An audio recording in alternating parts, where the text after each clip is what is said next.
قطب ربانی محبوب سبحانی قندیل نورانی ہیکل سمدانی صاحب الاشارات والمعانی سر المصطفیٰ ولد المرتضی سید الاولاد الحسن لب الحسین ابا محمد میرا محی الدین شیخ عبد القادر الجیلانی غوث الاعظم دستگیر رضی اللہ تعالیٰ عنہ کی تصنیف فتوح الغیب کے مقالہ ثالثۃ العشرون یعنی 23ویں مقالے کی ہم کا بیان شروع کریں گے، اور اس کے مترجم شاہ عبداللہ محدث دہلوی رضی اللہ تعالیٰ نے اس مقالے کا عنوان رکھا ہے اپنی قسمت پر رضا۔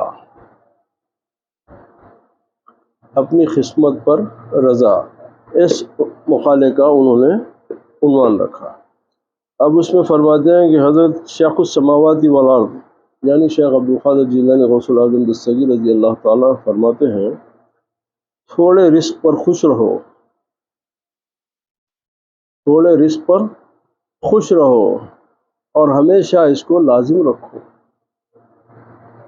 یعنی اس پر قناعت کرو۔ قناعت کیا چیز ہے؟ یہ اللہ سبحانہ و تعالیٰ کے نیک بندوں کی اوصاف ہے، اور یہ بڑی برکت والی چیز ہوتی ہے کہ جو مل گیا اللہ کی طرف سے اس کو اللہ کا شکر ادا کر کے اس کا احسان ادا کر کے اس کا شکر کے ساتھ اس کو قبول کرو، تنگ دلی کے ساتھ، بے دلی کے ساتھ، بے رغبتی کے ساتھ اس کو قبول مت کرو، خوشی سے قبول کرو۔ اگر آج میرے کو کھانے میں گوشت نہیں ملا، مچھی نہیں ملی، کچھ نہیں، دال روٹی ہے، تو میں اس کا شکر ادا کر کے کھاؤں، کہ کئی لوگ ایسے ہیں جو ان کو وہ بھی نصیب نہیں ہے، تو اللہ پروردگار تو اپنے کرم سے میرے کو نواز دے۔ اسی لیے کہ جو بندہ اپنے تھوڑے سے رزق کے اوپر قناعت کرنے کی عادت ڈالتا، سب سے پہلے اس کو دنیا میں ذلت سے محفوظ ہو جاتا، رسوائی سے محفوظ ہو جاتا، احساس پستی سے محفوظ ہو جاتا، ہر چیز سے محفوظ ہو جاتا۔ اس لیے کہ میں سوکھی روٹی کھا کے الحمدللہ بولنے والا ہوں تو میرے کو کیا ڈراتے آپ؟ میں لالچی ہوں گا تو آپ میرے کو ڈرا سکتے، میں لالچی ہوں، میرے کو ہرس والا ہوں تو آپ میرے کو ہرس کے نئے بات ہو رہے میاں تم کو اتنے دلا دیں گے، تم کو یہ مل جائیں گا، تو میں آپ کی عاجزی کروں گا، آپ کی انکساری کروں گا۔ میں سوکھی روٹی کھا کے پانی پی کے خوش رہنے والا ہوں تو آپ میرے کو نہیں ڈرا سکتے۔ یہ اولیاء اللہ کی شان یہ تھی کہ بڑے بڑے بادشاہ ہیں ان کو اپنے کنٹرول میں نہیں لا سکے، اس کی وجہ کیا ہے؟ ان کو چاہیے نہیں تھا کچھ۔ ارے ہم پتہ کھا کے بھی جو ہے اللہ کا شکر ادا کرنے والے بندے ہیں، ہم دال روٹی کے اوپر بھی اللہ کا شکر ادا کرنے والے، تو تم ہم کو کیا ڈراتے؟ جہاں ہم دنیا میں پھنسیں گے تو پھر ہم کو جو ہے ڈر، خوف، ہرس، لالچ، ندامت، یہ شرمندگی، یہ تمام بیماریوں میں ملوث ہو جائیں گے۔ تو وہ فرما رہے ہیں کہ تھوڑے رزق پر خوش رہو اور ہمیشہ اس کو لازم رکھو، یعنی اس پر قناعت کرو اور اللہ اور اعلیٰ و برتر مقام کی آرزو نہ کرو۔ جو تو دیتا لے لیتا ہوں، کیوں؟ محبت کرنے والا تقاضا نہیں کرتا، جو تقاضا کرتا وہ محبت نہیں کرتا، جو تقاضا کرتا وہ محبت نہیں کرتا، محبت کرنے والا صرف محبت کرتا۔ بس آپ کی خوشی چاہیے تو وہ اللہ تعالیٰ کو یہ ادائیں ایسی پسند آتی کہ اب ان کے اختیار میں کیا دے دیتا، انہوں مٹی کو سونا ہو، مٹی کو ہاتھ لگاتے سونا ہو جاتا۔ کیوں؟ اصل سے دوستی اتنی مضبوط کر لی ہے، اس کے بعد میں ان کو یہ دنیا ان کے سامنے مشہور واقعہ کئی وقت سنایا میں آپ کو، سرکار نظام الدین اولیاء اور ان کا سرکار برہان الدین غریب کا، ایسا کہ تو بولے کہ اس پہ حتیٰ کہ نوشتہ تقدیر کی معینہ مدت پوری ہو جائے، یعنی تقدیر لکھنے کی معینہ مدت بھی پوری ہو جائے تو تمہیں بہترین اور اعلیٰ مقام پر فائز کر دیا جائے گا۔ جب تم یہ طریقہ اپنائیں گے تو خود بخود تمہاری تقدیر میں اعلیٰ مقام لکھ دیا جائے گا اور تمہیں مبارکباد دی جائے گی، اور کسی دنیاوی اور اخروی تکلیف کے برے انجام اور حد سے تجاوز کے بغیر اس مقام پر باحفاظت باقی رکھا جائے گا، پھر تمہیں اس منزل سے مزید ترقی دے کر اس مقام کی طرف منتقل کر دیا جائے گا جو زیادہ خوشگوار ہے، جس سے تمہاری آنکھیں ٹھنڈی ہوں گی، اور یقین کر لو کہ طلب نہ کرنے کی وجہ سے تمہارا مقدر ضائع نہیں ہوگا۔ اب یہ سمجھتے کہ ہم دعا نہیں کرے اس لیے نہیں ملا، ارے نہیں، یہ چھوٹی لیول کی بات ہے۔ میں دوستی کر لیا نا، اب دوستی کے بعد میں میرے مانگنے نہیں مانگنے کا فرق ہی کیا ہے؟ میں دوستی کرا، میرے دوست کو پتہ چلا میں پریشان حال ہوں تو نہ سوتا چین سے۔ جو دوستی نہیں کرتا انہیں طلب میں پڑا ہمیشہ اٹھتے ہوئے یہ دے دے وہ دے دے یہ دے دے وہ دے۔ سنت ہے، کرو، انکار نہیں ہے، مگر یہ راستے کی باتیں جو پیرانے پیر فرما رہے ہیں یہ دوسری راستہ ہے، یہ اللہ کی قربت کا راستہ ہے، یہ اللہ سے محبت کا راستہ ہے، یہ اللہ تعالیٰ کو رضا رکھنے کا راستہ ہے۔ اب جو دنیاوی راستے ہیں وہ اس کی تعلیمات الگ ہیں۔ اب چونکہ آپ شیخ کی تعلیمات پڑھ لیں تو ان کا مقصد آپ کو اللہ تعالیٰ سے مربوط کرنا ہے، اللہ تعالیٰ سے آپ کے تعلق کو مضبوط سے مضبوط کرنا ہے، وہ طریقے کی باتیں کرتے ہیں لوگ۔ تو مطلب کیا ہے کہ اگر تم یہ سمجھ رہے ہیں کہ تمہارے یہ چیز نہیں مانگنے سے تمہارا مقدر ضائع، نہیں، تمہارے نہیں مانگنے سے کوئی فرق نہیں پڑے گا، اس کے دینے انہیں اگر دینا ہے تو دے گا برابر۔ یہ مانگ کے تو ہم اپنی عبادت کا ایک حص ادا کر کہ چلو مانگ لیے، اپنے دل کی خوشی کے لیے، اپنی سکون کے لیے ہم مانگ لیتے ہیں، مگر قبول کرنا یا نہیں کرنا اس کے اختیار میں ہے۔ تو اس سے بہتر طریقہ کیا ہے؟ اب ایک جگہ پہ ایک مقام پہ اب چونکہ ذکر اسی کا آ گیا تو میں بول دیتا ہوں آپ کو۔ ایک جگہ سرکار غوث پاک پر اسی موضوع کے تحت بات ہے وہ کہ بولے تو دعا کر کے وقت ضائع کر رہا، بولے دعا کر کے وقت ضائع کر رہا، جو چیز تیرے نصیب میں لکھی ہے وہی مانگ رہا، وقت ضائع ہے۔ جو چیز تیرے نصیب میں نہیں ہے وہ مانگ رہا، وقت ضائع ہے۔ اب یہ اتنی بڑی بات ہے کہ اگر آپ عام لوگوں میں اگر یہ بات کرا تو مہینوں تک اس پہ ڈسکشن ہو سکتا، اور لوگوں کے پاس اس کے خلاف دلائل بھی قرآن سے ہے اس بات کے خلاف، کیونکہ اللہ تعالیٰ انبیاء علیہ السلام سے دعائیں کروایا قرآن میں، انبیاء سے دعائیں کروایا قرآن میں، ربنا آتنا فی الدنیا حسنۃ ربنا لا تزغ قلوبنا بعد إذ هديتنا ربنا انزل علينا مائدۃ، کتنے دعائیں نہیں، سب کس سے کروا رہا؟ تو پھر غوث پاک کیسا فرمائی یہ بات؟ تو اب جو بات میرے سمجھ میں آ گئی تو وہ غوث پاک کے سمجھ میں نہیں آئی تھی کیا؟ اس کے بعد کیوں بولے؟ تو اب آپ کو غوث پاک کی سوچ، ان کی فکر، ان کی بلندی کی طرف نظر رکھنا پڑے گا کہ ان کے بولنے کا مقصد کیا ہے۔ ان کے بولنے کا مقصد یہ ہے کہ تو اللہ سے اتنا قریب ہو جا کہ تیرے کو دعا مانگنے کی ضرورت نہ پڑے،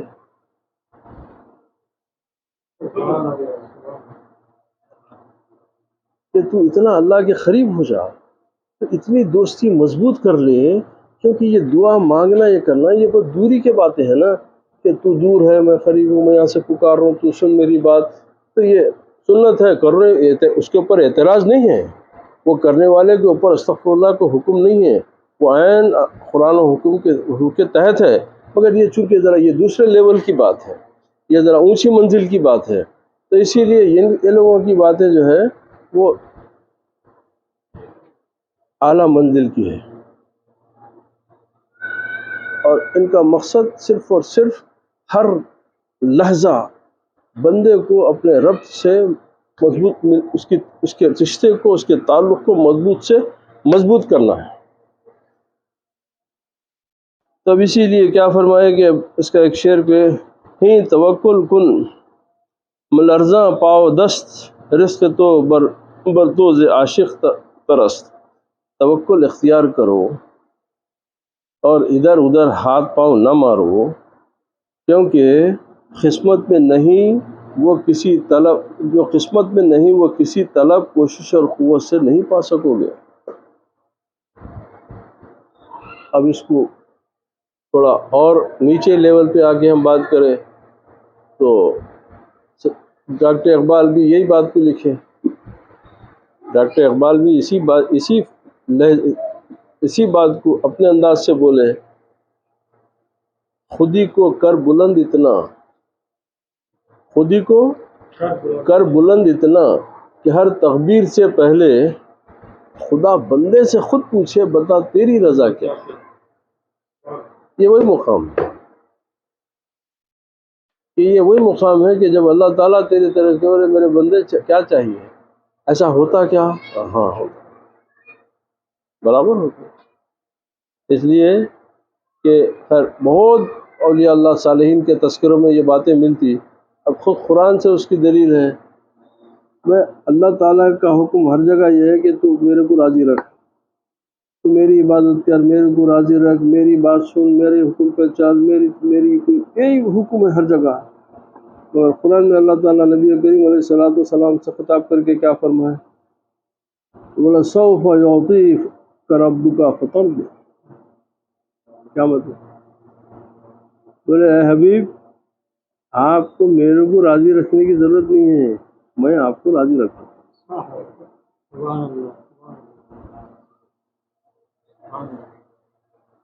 قرآن ہے یہ، وَلَسَوْفَ يُعْطِيكَ رَبُّكَ فَتَرْضَىٰ، عنقریب آپ کا رب آپ کو اتنا عطا کرے گا کہ آپ اپنے رب سے راضی ہو جائیں گے کہ میں آپ کو راضی رکھوں گا۔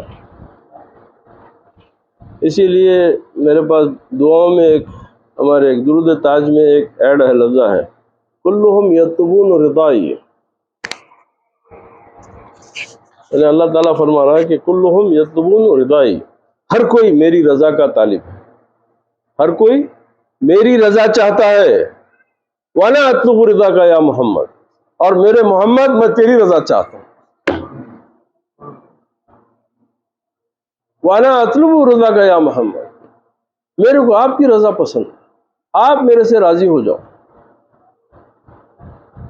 أَفَدَيْتَ مُلْكِي عَلَيْكَ، میری تمام کائنات، میری ملکیت جو ہے میرا، وہ سب آپ پہ فدا کر دیا۔ مَن لَدُنِ الْعَرْشِ إِلَى تَحْتِ الْأَرْضَيْنِ، آسمان عرش کی بلندیوں سے زمین کی تحت الثریٰ تک جو کچھ میری مملکت ہے وہ سب آپ پہ صدقے ہے۔ تو پتہ چلا نا کہ اللہ بھی آپ کو راضی رکھتا ہے، بشرطے کہ آپ اس مقام پہ آ جاؤ جہاں پر آپ کا نفس ختم ہو جائے، سوکھی روٹی بھی آپ کو حلوے کا مزہ دے، وہ مقام۔ کیونکہ اب دیکھیے فنا فی اللہ بخ کیا ہے، یہ یہی ہوتا کہ جیتے جی انسان اپنے نفس کو ختم کر دیتا۔ اب نفس کو نے اپنے خوابوں میں کر لیا تو کیا باقی رہی؟ طاقت کس کی باقی رہی؟ روح کی، کیونکہ ہم مشکل ہے، ہمارا جسم جو ہے مشکل ہے دو چیزوں کا، روح ہے، جسم ہے۔ اب جسم ہمارا، اس کے اندر اللہ تعالیٰ بولا کہ بھائی نفس کو داخل کرا، اس میں اچھائیاں بھی رکھا، برائیاں بھی رکھا۔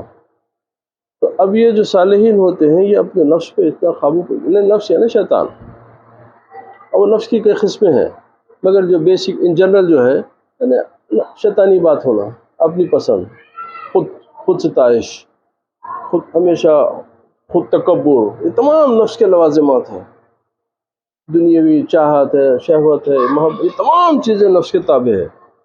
اب یہ لوگ کیا ہے کہ یہ اپنے نفس کو اپنے قابو میں اتنا کر لیتے ہیں کہ اس کی مثال ایسی ہے کہ پیرانے پیر غوث اعظم دستگیر رضی اللہ تعالیٰ عنہ کو ٹوٹل کتنی اولاد تھی معلوم آپ کو؟ بیٹے بیٹیاں کتنے تھے؟ 54۔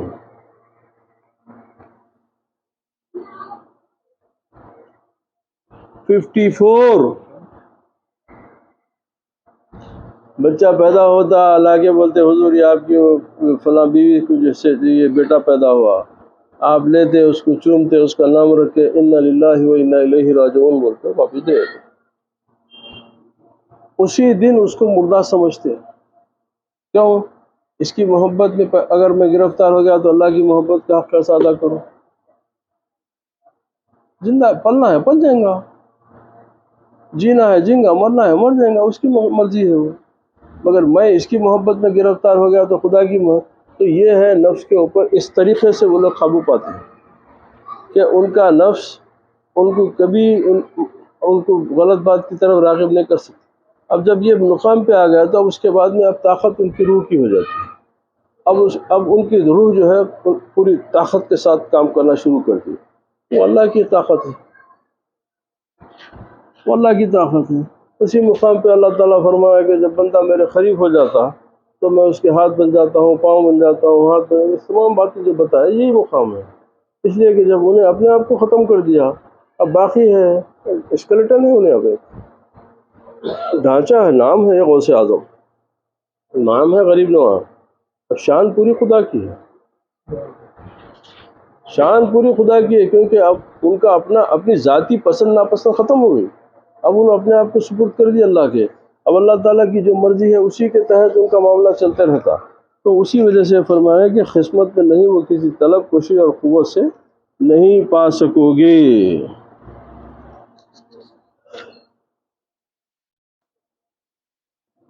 یعنی اہل ہدایت کا یہی طریقہ ہے کہ وہ آخرت کے معاملے میں خوب محنت اور طلب کرتے ہیں، آخرت کے معاملے میں خوب محنت اور طلب کرتے ہیں، لیکن دنیا کے معاملات میں صبر اور توکل سے کام لیتے ہیں۔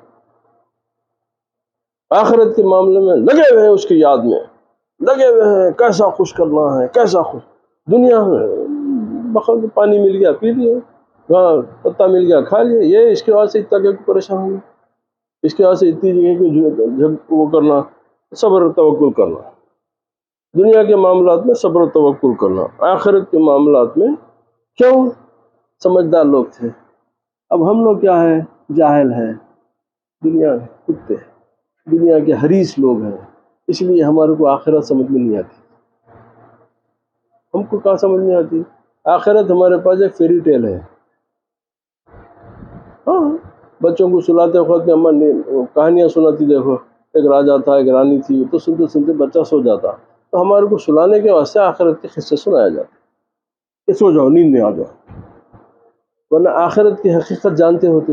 بار بار قرآن پاک میں اللہ تعالیٰ فرمایا ہے کہ وآخرت خیر وابقیٰ، وآخرت ہمیشہ باقی رہنے والی ہے، ہمیں اس کا وہ اس آخرت کو کبھی فنا نہیں ہے، آخرت ہمیشہ باقی رہنے والی ہے، اس میں یہ انعامات ہے، اس میں یہ بار بار قرآن شریف میں اللہ تعالیٰ فرمایا۔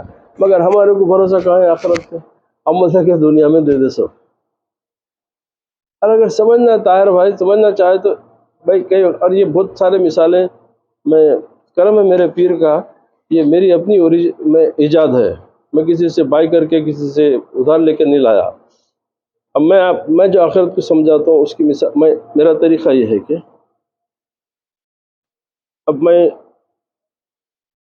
بیٹھا ہوا ہوں، ایک شخص بیٹھا ہوا ہے، صبح اٹھا، منہ ہاتھ دھویا، چائے پیں گے بولے تو نہ شکر ہے، نہ پتی ہے، نہ دودھ ہے،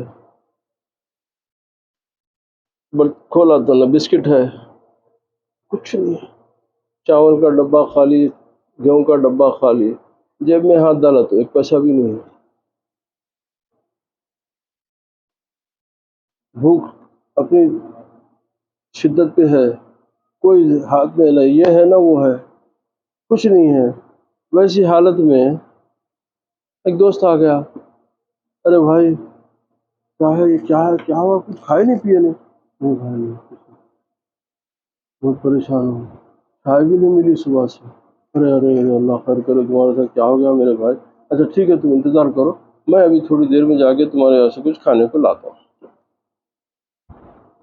اب انہیں چلے گیا، اب اس کے آنے میں 1 گھنٹہ، 2 گھنٹے، 3 گھنٹے، تو آپ انتظار کر سکتے ہیں؟ نہیں کر سکتے؟ کر سکتے نا؟ دوست ہیں، دوست وعدہ کر کے گیا تو آپ بولتے نہیں آتا، زیادہ صرف 1 گلاس پانی زیادہ پی لیتے، انتظار کرتے یار۔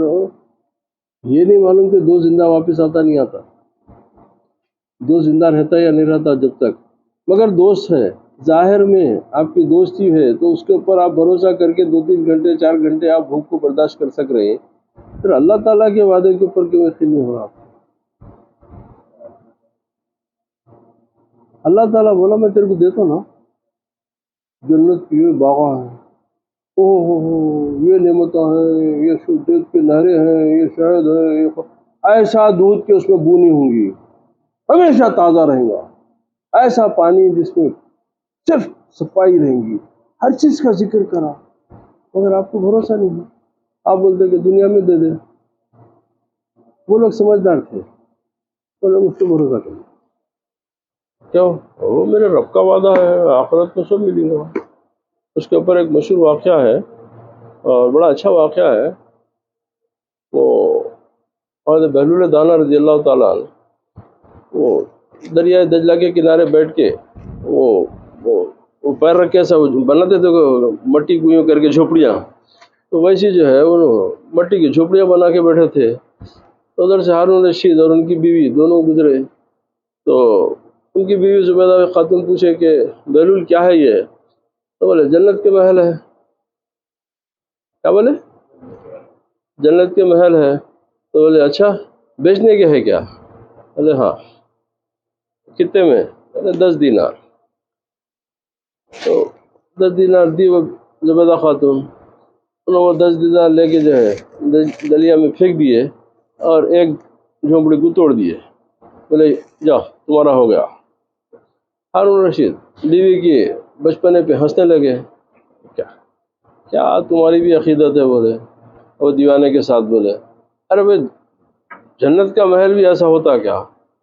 تو میری محبت ہے، میں بہلول کو اللہ کا دوست سمجھتی ہوں۔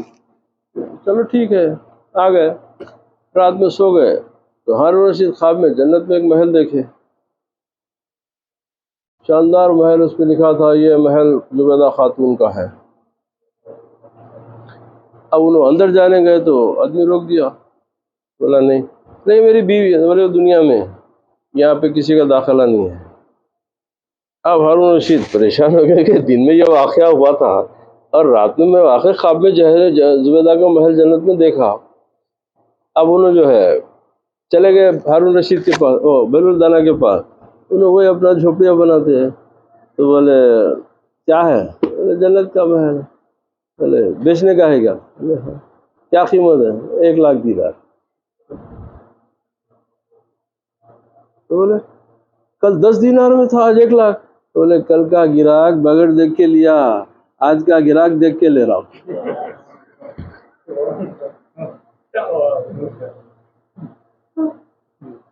تو یہ لیول کے اللہ تعالیٰ ان کو قدرت دے دیتا کہ وہ دنیا میں کسی سے وعدہ کرے تو اللہ نبھا دیتا۔ اس لیے اب ان کی ذاتی ان کا نفس نہیں رہا نا، ان کے نفس کا وہاں پہ کوئی دخل ہی نہیں ہے، تو کب حاصل ہوتا وہ کہ جب آپ آخرت کے معاملے میں خوب محنت کریں، شدت سے طلب کریں اور دنیا کے معاملے میں صبر کریں اور توکل کریں، جیسا کہ حضرت شیخ رضی اللہ تعالیٰ نے خود فرمایا تمہارا رزق تمہاری نسبت تم پر زیادہ گرویدہ ہے۔ اب دیکھیے آپ، ارے تو جو رزق کی تلاش میں ہے، ارے وہ رزق تیری تلاش میں ہے کیونکہ تو خدا کو یاد کرتا، وہ رزق کی یہ آرزو ہے کہ میں تیرا رزق بنوں، اس لیے کہ تیری زبان ہمیشہ حمد الہی میں مصروف ہے، تیرا قلب ہمیشہ یاد خدا میں مصروف ہے، تو وہ رزق یہ کوشش کرتا کہ میں اس کا حصہ بنوں۔ تو کیا رزق کے پیچھے بھاگ رہا؟ تو خدا کے ساتھ رہے، وہ رزق تیرے کو تلاش کرتے ہوئے آتا۔ کتنی پیاری پیاری باتیں ہیں نا۔ لیکن جب طلب بھی نصیب میں داخل ہوگی تو یہ بھی معرض وجود میں آ جائے گی، یعنی جب نصیب کا حاصل کرنا طلب پر موفوق ہو، اب جب نہیں طلب پر ہی، اگر طلب ہی تو تمہارے تو طلب پائی جائے گی اور مطلوب حاصل ہو جائے گا، اگر نصیب طلب پر موقوف نہیں تو بے طلب حاصل ہو جائے گا، اور اگر نصیب محض طلب ہی ہے تو طلب ہی حاصل ہوگی، مطلوب میسر نہ آئے گا۔ آپ اللہ تعالیٰ سے بول رہے ہیں اللہ تعالیٰ میرے کو دنیا دے دے، دولت دے دے، دولت دے دے، ٹھیک ہے تمہاری دعا قبول کر کے تم کو دولت دیں گا، یار خود نہیں مل رہا نا، دیرا برابر، دیرا برابر، مگر دوستی تمہارے سے کرنے کے واسطے راضی نہیں ہے انہیں، تو یارو بغیر ہاتھ معلوم ہوئے خیرات ملی تو مزہ نہیں آتا، دینے والے کا ہاتھ معلوم ہوا تو خیرات لینے میں بھی خوشی ہوتی، اور دینے والے کا ہاتھ ہی نہیں ہے، خالی مل گئے تو وہ بھیک ہے، وہ تو بھکائیوں کو مل جاتی رستے میں۔ تو اب ہمارے کو دینے والا ہاتھ چاہیے، اب جب وہ ہاتھ بیچ میں غوث پاک کا ہے، غریب نواز کا ہے، خواجہ کا ہے، معشوق سرکاروں کا ہے، تو ہم کو بھی اطمینان ہوتا ہے کہ یہ صحیح طریقے سے، صحیح ہاتھ سے، صحیح مال، صحیح چیز ہمارے ہاتھ کو ملی۔ دیکھیے اب یہ راستہ کیسا ہے، آپ راستے میں جا رہے ہیں اندھیرے میں، آپ کے پیر کو ٹھوکر لگی، پیر کو ٹھوکر لگی، آپ ایک دم چمکے دیکھے، ایک بریف کیس دکھا، آپ ذرا اٹھا کے دیکھو تو کیا ہے، پورا ڈالروں سے بھرا ہوا ہے۔ اب آپ کی خوشی کی انتہا ہے، واہ کوئی اتنی اندھیری رات میں یہ پورے نوٹاں بھرے ہوئے ہیں، مگر خوف بھی ہے کہ اس کے ساتھ بعد میں کیا ہونے والا ہے۔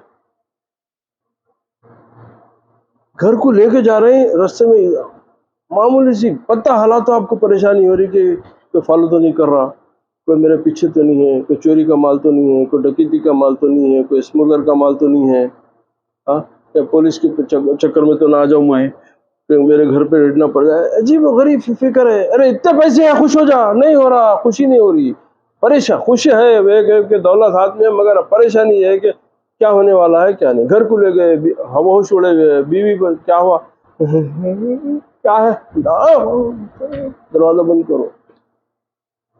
کوئی اگر آپ کو لاگے، آپ کا دوست بولا کہ یہ 10 لاکھ روپے آپ کے حصے کے پیسے لے لو، کس خوشی سے جاتے گھر کو؟